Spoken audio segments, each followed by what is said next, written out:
Hi, and welcome to Lesson 5 on our trig ratios outcome. We're going to look now at how we can use trig ratios to help us solve problems. Okay, so let's read through this problem.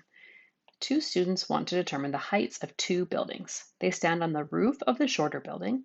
The students use a clinometer to measure the angle of elevation of the top of the taller building. We're going to actually make a clinometer in class. The angle is 44 degrees. From the same position, the students measure the angle of depression of the base of the taller building. The angle is 53 degrees. So you can see that in the diagram, the angle of elevation to this one and the angle of depression to the base. The students then measure the horizontal distance between the two buildings, and the distance is 18 meters. So that 18 meters is this distance right here. The students drew the diagram. We want to know how tall is each building. So how tall is this one? How tall is this one? Okay, so we have to use what we have and try and work it around to figure out how tall these buildings are. Well, if they measure the distance 18 between here and here, we also know that that distance of 18 is up here. Okay, so we have the distance of 18 up there. I'm going to just maybe write that a little bit bigger so we can see it. I'll maybe leave the units off, but just put the number in there so you can see it. So really what we have is one right angled triangle here and another right angled triangle here. And we have the one side in both triangles. So to find the height of the taller building, if I could calculate this length and add them together, that would give me the whole thing. And the height of the shorter building would just be this length here because it's the same length on both sides. So I'm going to calculate in those two triangles each of those side lengths. So sometimes people would like to take them out. So if that's you, this is 18, this is 44 degrees. We're calculating that right there. So that is going to be using the tangent ratio. So tangent of 44 is equal to x over 18, multiplied by 18 on both sides. And I end up with x is equal to 17.4. Okay, so I know that that is this side right here, 17.4.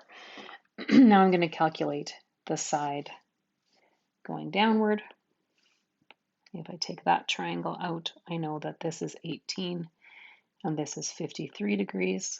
Okay, that is this triangle right here. And I'm going to calculate this side here. I'll just call it y to avoid confusion, but it's tangent of 53 equals y over 18. So I'm going to times by 18 on both sides. And I end up with y being equal to 23.9. And these are both measured in meters.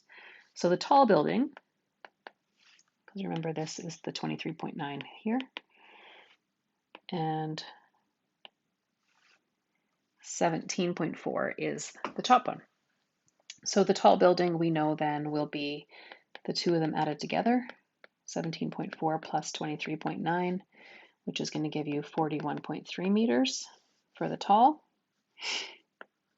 And the short one will be just that 23.9 meters that we had calculated in that bottom triangle.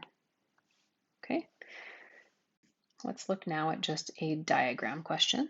So I want to find the length of AB in this, so all the way from here to here. So actually this question, when I first looked at it, I thought it was going to be a lot tougher than it is. I thought I was going to do something with the small triangle and then the big triangle. But really, if I want AB, what I want to do is this entire big right angle triangle. And I know the bottom side, and if this is 20 and this is 30, then I can add them together to get the whole big angle. So I'm just going to redraw that big triangle where this is A and this is B. And I know that this is 120 meters. And the angle in here then would be 50 degrees because 20 plus 30 gives you 50. And I want to calculate that side right there. So naming those sides, this is opposite and adjacent to that 50 degrees. So that again is my tangent ratio. So tangent of 50 is equal to x over 120. So I will multiply by 120 on both sides. So 120 times tangent of 50 gives me 143 meters. Okay, So I've got not too many, I think only about 5 questions for you to practice with. So you go ahead and work on those.